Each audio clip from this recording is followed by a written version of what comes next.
जय हिंद बच्चों। तो यहाँ पर हम आपके लिए अर्धवार्षिक परीक्षा 2025-26 के लिए क्लास 9 का सब्जेक्ट साइंस का हाफ ईयरली मॉडल पेपर लेकर आए हैं। अगर आप लोग क्लास 9 में हैं और हाफ ईयरली एग्ज़ाम 2025-26 देने जा रहे हैं तो ये मॉडल पेपर आपकी एग्ज़ाम के लिए इम्पॉर्टेंट हो सकता है, इसलिए आप लोग इस वीडियो को पूरा एंड तक देखिएगा। अगर आपको वीडियो पसंद आता है तो वीडियो को लाइक करिएगा, चैनल को सब्सक्राइब करिएगा एंड वीडियो को अपने दोस्तों में शेयर करना मत भूलिएगा। आगे चलकर हम आपको बताएंगे कैसे आप लोग इस पेपर की PDF भी डाउनलोड कर सकते हैं।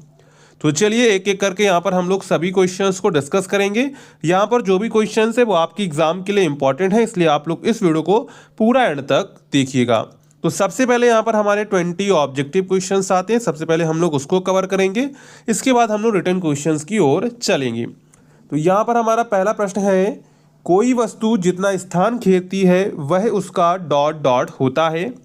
द्रव्यमान होता है, आयतन होता है, वजन होता है, इनमें से कोई नहीं। तो कोई वस्तु जितना स्थान घेरती है वह उसका क्या होता है?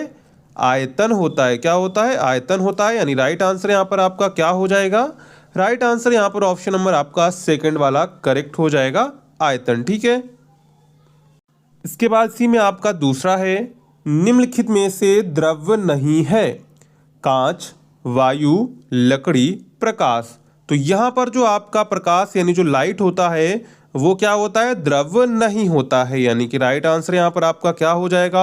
ऑप्शन नंबर आपका यहाँ पर फोर्थ करेक्ट हो जाएगा, प्रकाश।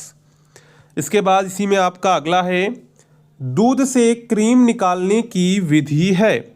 अपकेंद्रीकरण, वाष्पीकरण, ऊर्ध्वपातन, कोई नहीं। तो दूध से क्रीम निकालने की विधि क्या कहलाती है? अपकेंद्रीयकरण कहलाती। क्या कहलाती है? अपकेंद्रीकरण कहलाती है। यानी कि राइट आंसर यहाँ पर आपका क्या हो जाएगा? राइट आंसर यहाँ पर ऑप्शन नंबर आपका जो है फर्स्ट वाला करेक्ट हो जाएगा। ठीक है। इसके बाद है, पोटेशियम का परमाणु क्रमांक है। तो पोटेशियम का परमाणु क्रमांक है 20, 19, 18, 17। तो यहाँ पर जो पोटेशियम का परमाणु क्रमांक होता है वो होता है 19। यानी कि ऑप्शन नंबर आपका यहाँ पर सेकंड वाला करेक्ट हो जाएगा। ठीक है। इसके बाद है, एवोगाड्रो संख्या प्रदर्शित करती है। यानी जो आपकी एवोगाड्रो संख्या होती है वो क्या प्रदर्शित करती है? 6.02 × 10⁻23 परमाणु, 6.02 × 10⁻23 अणु, 6.02 × 10⁻23 आयन, 6.02 × 10⁻23 कण। तो यहाँ पर राइट आंसर क्या हो जाएगा? ऑप्शन नंबर फोर्थ आपका करेक्ट हो जाएगा। 6.02 × 10⁻23 कण को प्रदर्शित करती है। इसके बाद है, न्यूट्रॉन की खोज करने वाले वैज्ञानिक का नाम है। James Chadwick, Rutherford, J Thomson, कोई नहीं। तो न्यूट्रॉन की खोज किसने की थी? चैडविक ने की थी। किसने की थी? चैडविक ने की थी। यानी कि राइट आंसर यहाँ पर आपका क्या हो जाएगा? राइट आंसर यहाँ पर आपका फर्स्ट वाला करेक्ट हो जाएगा, जेम्स चैडविक। ठीक है। इसके बाद है, एक तत्व का परमाणु क्रमांक 13 है तथा इसमें 14 न्यूट्रॉन हैं। इसका परमाणु भार क्या होगा? 26, 14, 40, 27। तो यहाँ पर राइट आंसर क्या हो जाएगा? 27 का परमाणु भार होगा। ठीक है। इसके बाद आगे चलते हैं, कोशिका की खोज किसने की थी? रॉबर्ट हुक ने, रॉबर्ट ब्राउन ने, रॉबर्ट टेलर ने, कोई नहीं।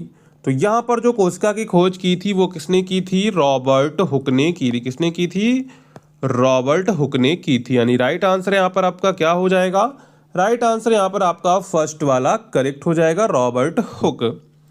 इसके बाद है, कोशिका का ऊर्जा ग्रह कहलाता है। लवक, केंद्रिका, माइटोकॉन्ड्रिया और यहाँ पर जो है केंद्रक। तो यहाँ पर जो कोशिका का ऊर्जा ग्रह कहलाता है वो है माइटोकॉन्ड्रिया। क्या है? माइटोकॉन्ड्रिया है। यानी कि राइट आंसर यहाँ पर आपका क्या हो जाएगा? राइट आंसर यहाँ पर ऑप्शन नंबर आपका जो है थर्ड वाला करेक्ट हो जाएगा, माइटोकॉन्ड्रिया। इसके बाद है, जल का संवहन होता है जाइलम द्वारा, फ्लोएम द्वारा, कैवियम द्वारा और इसके बाद रूप ऊतक में। तो यहाँ पर जो जल का संवहन होता है वो होता है जाइलम के द्वारा। किसके द्वारा? जाइलम द्वारा। ठीक है। तो यहाँ पर राइट आंसर क्या हो जाएगा?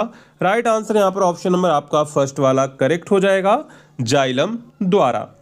इसके बाद है भोज्य पदार्थों का संवहन करने वाला ऊतक है स्रावी ऊतक, भरण ऊतक, फ्लोएम, जाइलम। तो यहाँ पर राइट आंसर क्या हो जाएगा? राइट आंसर यहाँ पर आपका हो जाएगा जो फ्लोएम ऊतक होता है वो भोजन का संवहन करता है, यानी कि राइट आंसर यहाँ पर आपका थर्ड वाला करेक्ट हो जाएगा, फ्लोएम। ठीक है। इसके बाद है जीवाणु की खोज किसने की? तो जीवाणु की खोज किसने की? कोच ने की, ल्यूवेनहॉक ने की, हुक ने की, कोई नहीं। तो यहाँ पर जो जीवाणु की खोज की थी वो की थी एंटोनी वॉन ल्यूवेनहॉक ने। किसने की थी? ल्यूवेनहॉक ने। यानी कि राइट आंसर यहाँ पर आपका क्या हो जाएगा? राइट आंसर यहाँ पर आपका सेकंड वाला करेक्ट हो जाएगा, ल्यूवेनहॉक ने। इसके बाद है निम्नलिखित में से कौन सी भौतिक राशि सदिश नहीं है? दूरी, त्वरण, वेग, बल। तो यहाँ पर राइट आंसर क्या हो जाएगा? जो दूरी है वो सदिश राशि नहीं है, जबकि त्वरण, वेग, बल ये सब क्या है? एक सदिश राशि है। तो यहाँ पर राइट आंसर क्या हो जाएगा? राइट आंसर यहाँ पर हो जाएगा दूरी। सदिश राशि का मतलब होता है वह राशि जिसमें दिशा और जो है परिमाण दोनों की आवश्यकता होती है, और अदिश राशि वो होती है जिसमें परिमाण की आवश्यकता होती है, दिशा की आवश्यकता नहीं होती है। इसके बाद है गतिमान पिंड के चाल समय ग्राफ के ढलान से पता चलता है। क्या है? चाल समय ग्राफ से पिंड की चाल, पिंड का वेग, पिंड द्वारा चली गई दूरी, पिंड का त्वरण।